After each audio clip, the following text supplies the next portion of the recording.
الحمد لله رب العالمين والعاقبة للمتقين ولا عدوان إلا على الظالمين وأشهد أن لا إله إلا الله وحده لا شريك له ولي الصالحين وأشهد أن محمدا عبده ورسوله وصفيه من خلقه وخليله سيد الأولين والآخرين اللهم صل عليه وعلى آله وصحبه ومن اتبعهم بإحسان إلى يوم الدين أما بعد.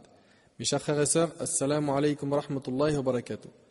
On continue toujours ensemble l'explication des 6 piliers de la foi, Aqidat Ahl Sunnah wal Jama'a, la croyance des gens de la Sunna et du consensus. C'est notre 25e dars. Et aujourd'hui, on va parler bi'idhnillahi tabarak wa ta'ala des mérites du monothéisme et les hadiths qui donnent de l'espoir. Nous continuons donc aujourd'hui avec l'importance du monothéisme et certains hadiths que nous avons déjà cités, qui donnent de l'espoir au croyant qui a commis des péchés. Allah tabarak wa ta'ala a dit dans Sourate Al-Dhariyat, Sourate 51, verset 56, وَمَا خَلَقْتُ الْجِنَّ وَالْإِنسَ إِلَّا لِيَعْبُدُونَ. Je n'ai créé les djinns et les hommes que pour m'adorer. Que veut dire ce verset? Le verset signifie qu'Allah tabarak wa ta'ala n'a créé les hommes et les djinns que pour une raison, qu'il lui voue un culte exclusif. En effet, le verset ne signifie pas, contrairement à ce que l'on pourrait penser, qu'il les a créés pour l'adorer et tant pis s'ils adorent d'autres divinités avec lui, du moment qu'ils l'adorent et lui vouent un culte. Car ça, ce n'est rien d'autre que le polythéisme, le shirk, qu'Allah Azza wa Jal a formellement interdit. C'est la pire des atrocités. En vérité, la phrase « que pour m'adorer » signifie « pour me vouer un culte en toute exclusivité ». Ibn Abbas radiyallahu anhuma a donné l'explication suivante. Il a dit que cela signifie « pour me connaître ». Pour me connaître en tant que Seigneur. Pour m'adorer signifie donc « pour me connaître ». Et nous avions dit que le tawhid de la connaissance, qui concerne la Seigneurie d'Allah, ses noms et ses attributs, engendre le tawhid au niveau du but et de la demande. Le tawhid au niveau des actes. Le tawhid au niveau de la connaissance, c'est lui qui t'amène au tawhid au niveau de tes actes. Donc Allah tabaraka wa ta'ala nous dit « Je ne vous ai créé que pour m'adorer ». Et l'adoration, c'est de s'acquitter des obligations et de délaisser les interdits. Nous avions donné le sens de l'adoration dans les cours précédents. Il s'agit de tout ce qu'Allah tabaraka wa ta'ala aime et agrée comme parole et acte, qu'ils soient apparents ou cachés. C'est la définition que Cheikh al-Islam ibn Taymiyyah rahimahullah avait donnée. Et cette adoration, c'est l'essence même de l'islam. C'est ça l'islam, l'adoration d'Allah Azza wa Jal en toute exclusivité. Car l'islam signifie la soumission à Allah, qui inclut une subordination totale avec humilité et dévotion. Mujahid rahimahullah a expliqué ce verset en disant « Je ne les ai créés qu'afin qu'ils se soumettent à mes ordres et mes interdits. » Donc Allah tabarak wa ta'ala les a créés et leur rôle c'est de se conformer aux ordres et d'éviter les interdits. C'est l'avis adopté par Az-Zajjaj et Cheikh al-Islam ibn Taymiyyah au sujet de ce verset. Et une adoration, comme vous le savez maintenant, doit réunir 2 choses, l'amour et l'humilité. Un amour absolu et une humilité parfaite. Kamalul hubb ma'a tamam adh-dhull. Nous avions dit que pour atteindre cet amour absolu, il fallait avoir conscience de toutes les faveurs qu'Allah donne à ses serviteurs continuellement et que pour obtenir l'humilité et la soumission sans borne, il fallait se rendre compte de notre état vil, de nos péchés, de nos défauts et de nos faiblesses. Plus la personne a conscience de toutes les faveurs qu'Allah lui prodigue, plus elle se rend compte de sa beauté et de sa perfection, Azza wa Jal. Et plus elle aimera Allah tabarak wa ta'ala. D'un autre côté, plus elle a conscience de ses défauts, de ses propres manquements et de ses péchés, plus elle éprouvera de l'humilité devant son Seigneur et ressentira le besoin de se soumettre à lui. Et l'adoration ne peut se faire par un seul de ces éléments sans l'autre. Celui qui adore Allah Azza wa Jal simplement avec amour, mais sans humilité et rabaissement de sa personne par la soumission, ne peut pas se prétendre serviteur d'Allah. Comme le disaient certains pieux prédécesseurs, celui qui adore Allah seulement par l'amour est un hypocrite, un zindiq. Comme le font certains soufis extrémistes qui, sous prétexte d'amour, délaissent les règles de la législation. Ils disent par exemple que quand on aime, on ne châtie pas son bien-aimé. Et du coup, ils s'autorisent toutes sortes de péchés. Donc celui qui adore Allah par l'amour est un hérétique. Celui qui l'adore uniquement à travers l'espoir est un murji.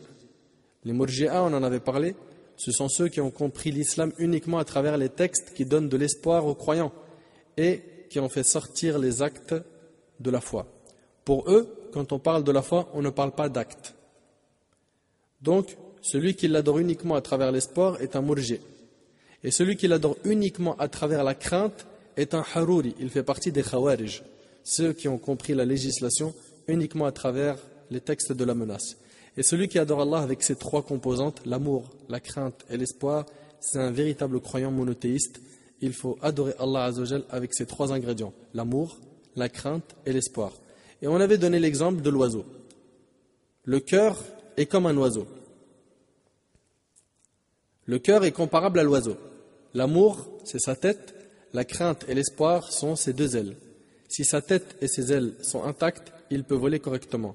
Si on lui coupe la tête, il meurt. Si on lui coupe une de ses deux ailes, il ne peut plus voler et devient la proie de tout rapace et tout prédateur. Les savants disent à ce propos que durant la vie, il faut que l'espoir et la crainte soient relativement au même niveau. Tantôt la crainte nous motive, tantôt c'est l'espoir. Mais à l'approche de la mort, il faut privilégier l'espoir et donner de l'espoir à la personne, car celui qui s'apprête à quitter ce bas monde a peur. Donc, cela ne sert à rien de lui faire peur. Même si la personne n'a que l'attestation de foi pour elle, et que dans sa vie, elle a dépassé toutes les limites et commis tous les interdits, il est inutile de lui rappeler ses péchés, car elle est déjà affaiblie. Son cœur ne peut supporter cette situation et elle n'est pas loin de désespérer. Donc, rappelle-lui à ce moment-là les mérites du monothéisme, donne-lui de l'espoir.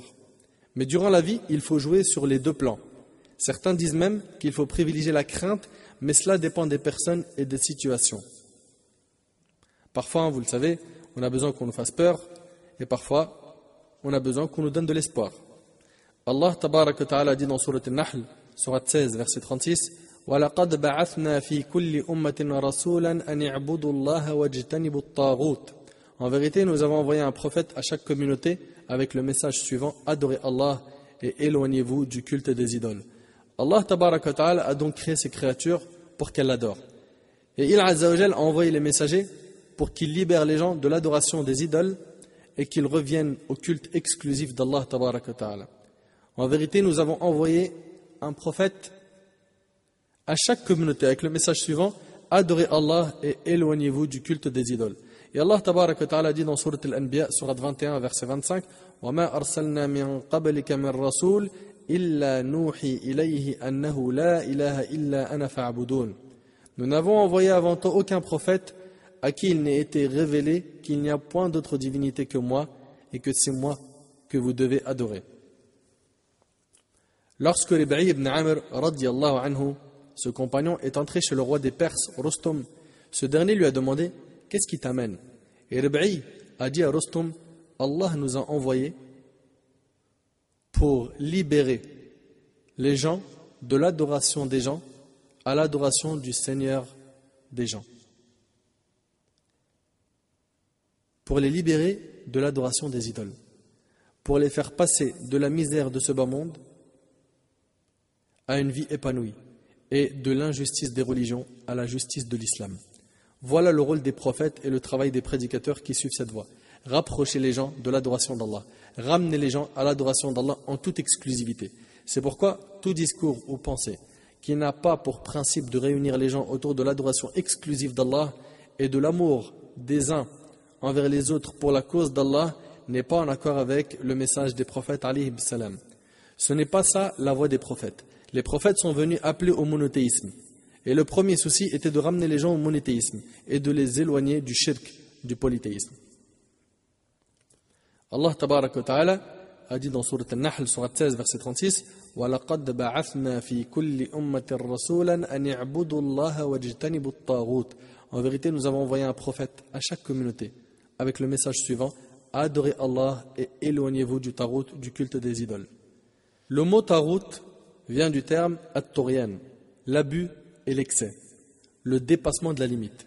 Mujahid rahimallah a expliqué tarout en disant c'est le diable sous l'apparence d'un être humain que les gens prennent pour juge dans leurs affaires et qui les dirige. L'imam Malik rahimallah a dit le tarout c'est tout ce qui fait l'objet d'une adoration en dehors d'Allah. Cheikh Sulaiman ibn Abdullah rahimallah, a dit cette définition est correcte, seulement il faut en exclure celui qui n'approuve pas cette adoration qui lui est vouée. En effet, les anges sont adorés en dehors d'Allah, de même que Uzair ou encore Isa alayhi salam sont adorés en dehors d'Allah. Ils étaient adorés en dehors d'Allah, mais ils désapprouvaient ce culte qui leur était voué. Allah tabaraka wa ta'ala a dit d'ailleurs à propos des fausses divinités dans Sourate Al-Anbiya, Sourate 21, verset 98, Innakum wa ma ta'buduna min dunillah hasabu jahannam antum laha waridun. En vérité, vous serez, vous et les idoles que vous adorez en dehors d'Allah, jetés en pâture à l'enfer. Ils seront du combustible pour l'enfer, où vous serez tous précipités. Allah tabaraka wa ta'ala réunira en enfer l'adorateur des idoles et l'objet de son adoration, son idole, pour les avilir. Mais les savants disent que ceci s'applique aux divinités qui ne désapprouvaient pas cette adoration. Donc toute chose qui faisait l'objet d'une adoration et qui était satisfaite de cette adoration sera réunie en enfer avec son adorateur. Allah tabaraka wa ta'ala a dit dans Sourate Al-Shu'ara, Sourate 26, verset 97, Tallahi in kunna lafi dalalin mubin idh nusawwikum bi rabbil alamin. Par Allah, nous étions vraiment dans un égarement manifeste quand nous vous mettions sur le même pied d'égalité que le maître de l'univers.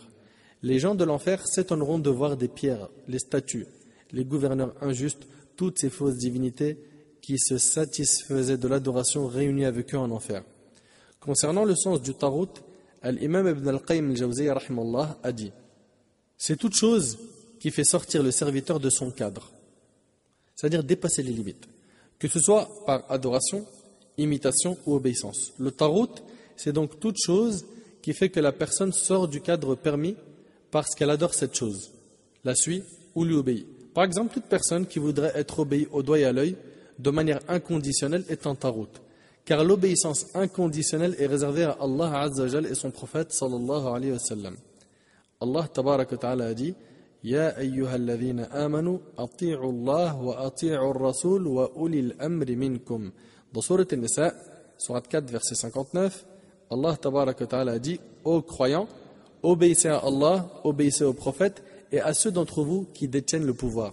Dans ce verset, Allah tabaraka wa ta'ala n'a pas répété le verbe obéissez lorsqu'il parle des gouverneurs ou de ceux qui détiennent le pouvoir en général, car l'obéissance à ceux qui gouvernent est liée à leur obéissance à Allah et au prophète sallallahu alayhi wa sallam. Quel que soit l'ordre donné par Allah ou son prophète alayhi wa sallam, le serviteur est censé obéir. Écoutez bien, aux croyants, obéissez à Allah, donc obéissez à Allah, obéissez au prophète, et il n'y a pas écrit obéissez à ceux d'entre vous qui détiennent le pouvoir, les gouverneurs, non, et à ceux d'entre vous qui détiennent le pouvoir.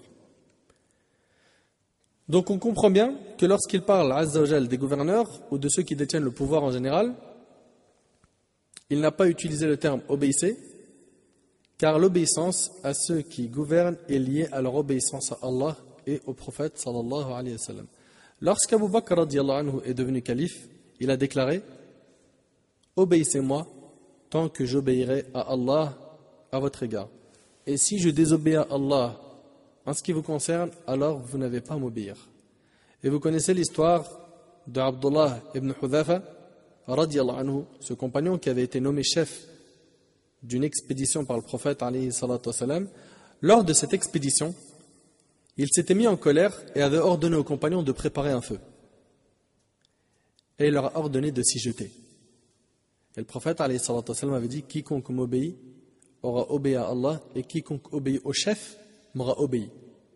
Ils étaient donc prêts à entrer dans le feu par souci de se conformer à l'ordre du prophète sallallahu alayhi wa sallam d'obéir à leur chef. Mais certains se dirent nous n'avons cru au prophète alayhi salatu wa sallam que pour éviter le feu. Ce n'est pas pour nous y jeter maintenant. Regardez, ils n'obéissent pas n'importe comment. Leur émir, leur chef, leur a ordonné quelque chose, mais ils ont senti qu'il y avait un abus. Ce n'est pas parce qu'on a la fatwa de quelqu'un qu'il faut obéir aveuglement et faire n'importe quoi. Donc ils refusèrent d'y entrer. À leur retour, ils racontèrent au prophète alayhi salatu wasalam ce qui s'était passé. Et il alayhi salatu wasalam dit s'ils y étaient entrés, ils n'en seraient pas sortis. Allahu Akbar. S'ils y étaient entrés, il n'en serait pas sorti. Et il a dit, alayhi salatu wassalam, l'obéissance se fait uniquement dans le cadre du convenable, et c'est rapporté par le Bukhari et d'autres. On n'obéit que dans ce qui est convenable. Il en est ainsi pour l'obéissance aux parents, aux dirigeants, aux patrons, aux imams, etc. L'obéissance à qui que ce soit est conditionnée par l'obéissance à Allah ou au prophète sallallahu alayhi wa sallam. On n'obéit pas à quelqu'un, qui que ce soit, si cela implique de désobéir à Allah azza wa jal. Pas d'obéissance à la créature dans la désobéissance au créateur. Le prophète alayhi salatu wa sallam a dit cela et c'est rapporté par l'imam Ahmed. Donc le tarout, c'est tout ce qui amène le serviteur à dépasser son statut de serviteur, que ce soit par adoration, imitation ou obéissance. Le tarout d'un peuple, c'est celui auprès de qui ils vont chercher le jugement en dehors d'Allah et de son messager, ou qu'ils adorent en dehors d'Allah, auquel ils vouent un culte, une adoration, ou qu'ils suivent par imitation aveugle, ou à qui ils obéissent sans savoir s'il s'agit d'une obéissance à Allah ou non. Toutes ces choses sont donc des idoles, et si tu analyses bien le rapport que les gens entretiennent avec ces choses-là, tu verras que la plupart des gens se sont détournés de l'adoration d'Allah pour l'adoration des idoles. La plupart des gens, malheureusement, adorent des idoles. Ils se sont détournés de l'obéissance d'Allah et de l'imitation du messager d'Allah alayhi salatu wassalam, pour obéir à leurs idoles et les suivre dans ce qu'ils font ou disent. Allah tabaraka wa ta'ala a dit, je vous le rappelle, dans Sourate An-Nahl, Sourate 16, verset 36, وَلَقَدْ بَعَثْنَا فِي كُلِّ أُمَّةٍ رَسُولًا أَنِ اعْبُدُوا اللَّهَ وَاجْتَنِبُوا الطَّاغُوتَ. En vérité, nous avons envoyé un prophète à chaque communauté avec le message suivant, adorez Allah et éloignez-vous du tarout.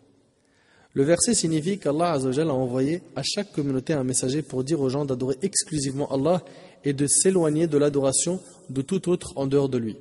Subhanah. Renier l'adoration des idoles est une condition nécessaire. D'ailleurs, l'attestation de foi comporte cette idée puisqu'elle se compose d'une affirmation et d'une négation, et ça on en a déjà parlé. Mu'adh ibn Jabal radiyallahu anhu rapporte qu'il était assis derrière le prophète sallallahu alayhi wa sallam sur un âne. Le prophète alayhi salatu wa sallam lui dit, Mu'adh, sais-tu quels sont les devoirs des serviteurs envers Allah et les devoirs d'Allah envers eux? Mu'adh radiyallahu anhu répondit, Allah et son messager savent mieux. Cette manière de faire du prophète alayhi salatu wa sallam est une façon d'attirer son attention et de lui donner envie d'en savoir plus.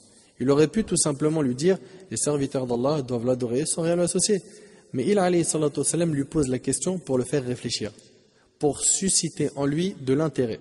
Ensuite, il alayhi salatu wa sallam lui dit, le devoir des serviteurs envers lui, c'est de l'adorer sans jamais rien lui associer. Et le devoir d'Allah envers ses serviteurs, c'est de ne pas châtier ceux qui ne lui auront rien associé. Évidemment, c'est une bonne nouvelle. C'est un hadith qui donne de l'espoir aux monothéistes sincères. Celui qui n'associe rien à Allah ne se fera pas châtier. Du coup, Mu'adh radiyallahu anhu demanda au prophète sallallahu alayhi wa sallam, ne devrais-je pas en informer les autres? Et là, le prophète alayhi salatu wa sallam lui a dit, ne les préviens pas, yani maintenant, car ils risqueraient de s'en tenir à ça, et c'est rapporté par Bukhari et Muslim. L'adorer sans jamais rien lui associer est donc obligatoire pour les serviteurs. Ils doivent absolument lui vouer un culte exclusif en tant que créateur, pourvoyeur, administrateur de l'univers, qui donne la vie et la mort, seul à être caractérisé par des attributs de perfection et dénué de tout défaut. On comprend de cette idée que ceux qui n'adorent pas Allah de manière exclusive, sans rien lui associer, ne sont pas considérés comme des adorateurs d'Allah, mais des polythéistes. C'est pourquoi le cheikh Mohammed ibn Abdul Wahhab rahimallah, expliquait que l'adoration dont on parle, c'est l'adoration exclusive, le monothéisme. C'est-à-dire que dans le verset « وَمَا خَلَقْتُ الْجِنَّ وَالْإِنسِ إِلَّا لِيَعْبُدُونَ » je n'ai créé les djinns et les hommes que pour m'adorer. Le sens est que pour m'adorer en toute exclusivité. Et non pas juste pour m'adorer, même s'ils adorent d'autres choses à côté. Car malheureusement, beaucoup de gens dans la communauté comprennent l'islam de cette manière. Comme c'est souvent le cas des partisans d'Ibn Arabi, qui voient que du moment que la personne atteste de l'existence d'Allah et qu'elle lui vaut un culte quelconque, elle est monothéiste, quand bien même elle se prosternerait devant un arbre ou une étoile. Car les polythéistes de l'époque du prophète alayhi salatu wassalam, adoraient Allah en lui associant le culte d'autres divinités. Ils protestaient contre le message du prophète alayhi salatu wassalam. Ils disaient, comme c'est dans Sourate Sad, Sourate 38, verset 5, « Aja'ala al-alihata ilahan wahida, inna hadha la shay'un ujab » Veut-il réduire toutes les divinités à une seule? Voilà une chose bien étrange. Donc la dispute entre les monothéistes et les autres se situe exactement à ce niveau, c'est-à-dire l'adoration exclusive et non pas la simple adoration. Dans le hadith de Mu'adh radhiyallahu anhu, le prophète alayhi salatu wassalam a dit: et le devoir d'Allah envers ses serviteurs, c'est de ne pas châtier ceux qui ne lui auront rien associé. Cheikh l'Islam rahimahullah a dit: l'adorateur obéissant obtient la récompense par faveur et bienfaisance d'Allah envers lui et non pas par mérite. Le serviteur, son devoir, c'est d'adorer Allah sans rien lui associer. Mais Allah tabaraka wa ta'ala n'a de devoir que ce qu'il s'est imposé à lui-même. C'est comme le hadith qui dit: aucun d'entre vous ne rentre au paradis par ses œuvres. On demande au prophète alayhi salatu wassalam: pas même toi, messager d'Allah? Et il alayhi salatu wassalam dit: pas même moi. Rapporté par l'imam Muslim selon Abu Hurayra radiyallahu anhu. Par tes actes d'adoration et tes bonnes œuvres, tu gagnes le paradis. Mais c'est une faveur et un bienfait qu'Allah t'accorde par sa générosité et sa miséricorde. Allah tabaraka wa ta'ala a dit dans Sourate Al-Ma'idah, Sourate 5, verset 17: فَمَنْ يَمْلِكُ مِنَ اللَّهِ شَيْئًا إِنْ أَرَادَ أَنْ يُهْلِكَ الْمَسِيحَ ابْنَ مَرْيَمَ وَأُمَّهُ وَمَنْ فِي الْأَرْضِ جَمِيعًا. Qui donc pourrait s'opposer à Allah s'il voulait anéantir le Messie, fils de Marie, ainsi que sa mère et tous les êtres qui peuplent la terre? Qui donc pourrait s'opposer à Allah s'il voulait anéantir le Messie, fils de Marie, donc Isa ibn Maryam, ainsi que sa mère et tous les êtres qui peuplent la terre? Allah tabaraka wa ta'ala dispose des serviteurs comme bon lui semble. Si Allah azza voulait châtier l'ensemble des créatures vivantes dans ses cieux et sur sa terre, il les châtierait sans qu'il n'y ait en cela la moindre injustice, car l'injuste, c'est celui qui agit dans un royaume qui n'est pas le sien. C'est celui qui agit hors de son royaume. Or, si Allah tabaraka wa ta'ala châtiait tous ses serviteurs, il ne ferait qu'agir dans son propre royaume. Par ailleurs, s'il les châtiait tous, ce serait entièrement justifié, car il ne se serait pas acquitté pleinement de la gratitude qu'ils lui doivent pour toutes les faveurs dont il les a gratifiés. Même s'ils faisaient toutes les adorations et toutes les bonnes actions possibles, cela ne suffirait pas pour compenser toutes les faveurs qu'ils ont reçues de leur Seigneur.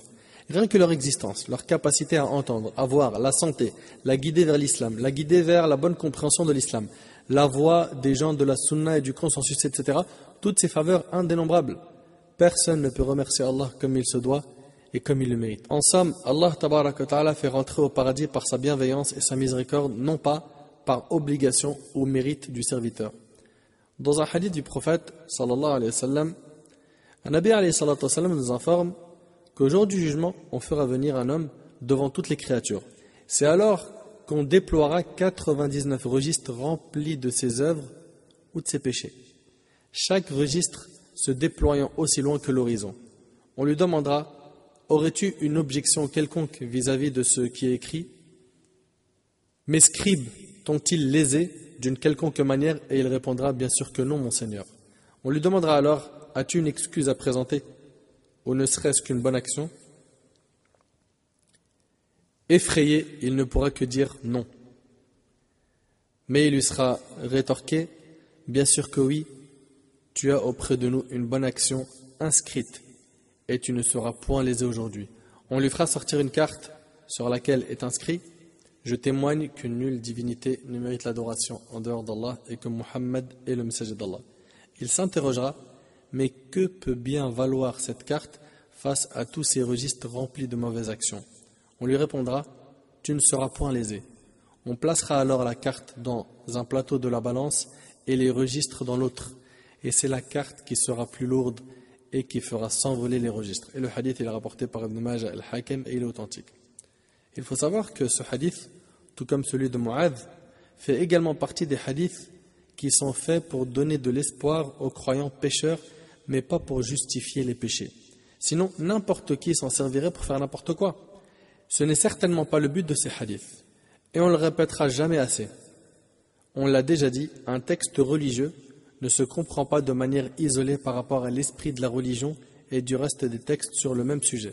Au contraire, il faut le comprendre à la lumière des autres textes. Comment les savants ont-ils compris ce hadith?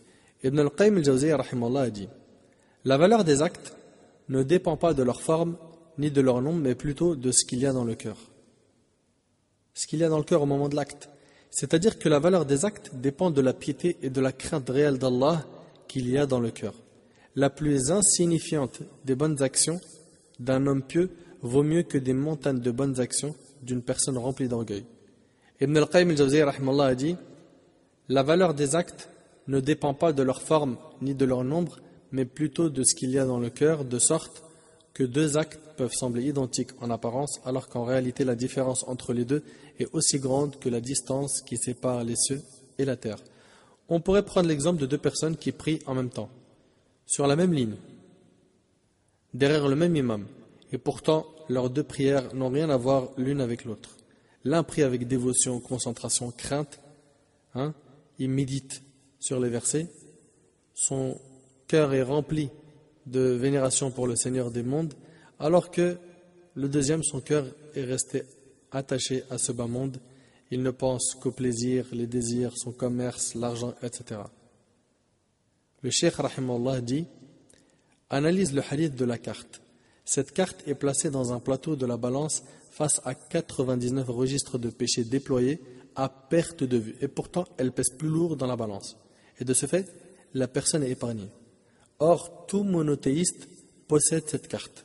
Pourtant, nombre d'entre eux entreront au feu à cause de leurs péchés. Allah tabaraka wa ta'ala dit dans sourate Yusuf, sourate 12, verset 106, وَمَا يُؤْمِنُ أَكْثَرُهُمْ بِاللَّهِ إِلَّا وَهُمْ مُشْرِكُونَ. Et la plupart d'entre eux ne croient en Allah qu'en lui donnant des associés. Ils croient en Allah, mais ils ont en même temps des croyances shirkiyya, polythéistes. Dans le même ordre d'idée, il y a le hadith de Anas, qui est dans Jami' al-Tirmidhi, où le prophète alayhi salatu wassalam nous informe qu'Allah tabaraka wa ta'ala a dit: ô fils d'Adam, tant que tu m'invoques et places tes espoirs en moi, je pardonnerai ce qui provient de toi et je ne m'en soucierai pas. Il y a ici l'importance d'invoquer Allah avec espoir de sa miséricorde et qu'il réponde favorablement, comme dans le hadith d'Abu Hurayra radiyallahu anhu, qui rapporte que le prophète sallallahu alayhi wa sallam a dit: invoquez Allah avec la certitude qu'il répondra favorablement à vos requêtes, et c'est rapporté par Tirmidhi. Quand on invoque Allah, on l'invoque en ayant la certitude qu'il va répondre favorablement à nos requêtes. Allah tabaraka wa ta'ala dit dans sourate Ghafir, sourate 40, verset 60: وَقَالَ رَبُّكُمْ أُدْعُونِي أَسْتَجِبْ لَكُمْ. Votre Seigneur a dit: implorez-moi, je vous répondrai. Et Allah tabaraka wa ta'ala dit dans sourate Al-Baqarah, sourate 2, verset 186: وَإِذَا سَأَلَكَ عِبَادِي عَنِّي فَإِنِّي قَرِيبٌ أُجِيبُ دَعْوَةَ الدَّاعِ إِذَا دَعَانِ. Si mes serviteurs t'interrogent à mon sujet, dis-leur que je suis tout proche. Je réponds à l'appel de celui qui m'invoque. Donc, si tu invoques Allah Azza wa Jal, tu dois avoir la certitude qu'il répondra favorablement à tes demandes. Et dans le hadith de Anas, qui est rapporté par Tirmidhi, Allah tabaraka wa ta'ala dit: ô fils d'Adam, tant que tu m'invoques et places tes espoirs en moi, je pardonnerai ce qui provient de toi et je ne m'en soucierai pas. Ô fils d'Adam, si tes péchés atteignaient le sommet des cieux et qu'ensuite tu me demandes pardon, je te pardonnerai. Ô fils d'Adam, si tu venais à moi avec autant de péchés que la terre peut en contenir, puis que tu me rencontrais sans ne m'avoir rien associé, je viendrai à toi avec autant de pardon que la terre peut contenir. Si la personne a fait tellement de péchés qu'on pourrait remplir la terre entière avec ses péchés, mais qu'elle a voué un culte exclusif à Allah subhanahu wa ta'ala, qu'elle était sincèrement monothéiste, Allah tabaraka wa ta'ala la rencontrera avec autant de pardon que la terre peut contenir. Il Azza wa Jal dit au sujet de la partie du hadith: puis que tu me rencontrais sans ne m'avoir rien associé. Ceci est une condition sine qua non pour obtenir son pardon. Et il s'agit d'être exempt de toute forme de polythéisme, majeur ou mineur, répété ou non. Et seuls ceux qui se sont soumis à Allah Azza wa Jal complètement peuvent espérer en être exemptés et bénéficier du cœur saint dont Allah tabaraka wa ta'ala parle lorsqu'il dit Azza wa Jal: يَوْمَ لَا يَنْفَعُ مَالٌ وَلَا بَنُونَ إِلَّا مَنْ أَتَى اللَّهَ بِقَلْبٍ سَلِيمٍ. Dans sourate Ash-Shu'ara, sourate 26, versets 88 et 89, Allah tabaraka wa ta'ala dit: au jour où ni richesse ni enfants ne seront d'aucune utilité, sauf pour celui qui se présentera à Allah avec un cœur saint. Saint de tout polythéisme, de tout doute, des ambiguïtés, des passions, de l'envie, de la haine, etc. Ibn al-Qayyim al-Jawziyya rahimahullah dit concernant le hadith de Anas: ce sont les monothéistes purs et sincères qui bénéficieront de ce pardon, ceux qui n'étaient pas souillés par le polythéisme. C'est-à-dire que si un monothéiste sincère rencontre Allah avec la terre entière de péché, Allah viendra à lui avec la terre entière de pardon. Allahu Akbar. Et ceci n'est valable que pour celui dont le monothéisme est pur et sincère, non souillé par une quelconque forme de shirk. Car ce monothéisme pur est tel qu'il efface tous les péchés. Il implique en effet l'amour d'Allah, sa vénération, la crainte et l'espoir, qui suppose de laver la personne de tous ses péchés, même s'ils atteignaient l'équivalent de ce que peut contenir la terre. La souillure de ces péchés est subite, alors que ce qui la repousse est solidement ancré. La souillure du croyant, contrairement à celle du mécréant, n'est pas intrinsèque. Le croyant est intrinsèquement pur. Il ne devient souillé que par ses péchés. Abu Dharr radiyallahu anhu rapporte également que le prophète alayhi salatu wassalam a dit « Jibril est venu m'annoncer cette bonne nouvelle. Quiconque de ta communauté mourra alors qu'il n'associe rien à Allah entrera au paradis. » Abu Dharr a dit au prophète alayhi salatu wassalam, même s'il avait commis la fornication ou volé, et le prophète alayhi salatu wassalam a dit, même s'il avait commis la fornication ou volé, et le hadith il est rapporté par Bukhari et Muslim. Évidemment, ce hadith ne signifie pas forcément qu'il rentre au paradis directement, cela dépendra de ses péchés. S'il a commis des grands péchés et qu'il s'est repenti, il se peut qu'il y entre directement. Vous savez très bien aussi que la personne est sous la volonté d'Allah tabaraka wa ta'ala. Il peut être châtié comme il peut recevoir la miséricorde d'Allah. Il se peut qu'il ait séjourné un certain temps en enfer, mais qu'il en sorte à la fin, car le prophète, alayhi salatu wassalam, comme vous le savez, a dit que quiconque a un atome de foi sortira de l'enfer tôt ou tard. Et il se peut aussi qu'il entre directement au paradis, car il s'est repenti de ses péchés avant de mourir, ou par l'application de la peine légale sur lui, al-had, car les peines al-hudud sont des expiations. C'est pour cela que Ma'iz et la Ghamidiyya ont avoué leurs crimes et demandé qu'on fasse appliquer sur eux la peine légale à leur encontre pour être sûr et certain d'être lavés de leurs péchés. Voilà donc, Ahbab al-Kiram, pour ce qui est de ce cours, donc les mérites du monothéisme et les hadiths qui donnent de l'espoir. On arrive bientôt à la fin de ce chapitre. Il nous reste encore quelques cours à donner sur le shirk. Puis après, on passera au deuxième pilier de la foi. أسأل الله تبارك وتعالى أن ينفعني بما قلت وأن ينفعكم بما سمعتم هذا ما أعلم والله عز وجل أعلى وأعلم سبحانك اللهم وبحمدك أشهد أن لا إله إلا أنت أستغفرك وأتوب إليك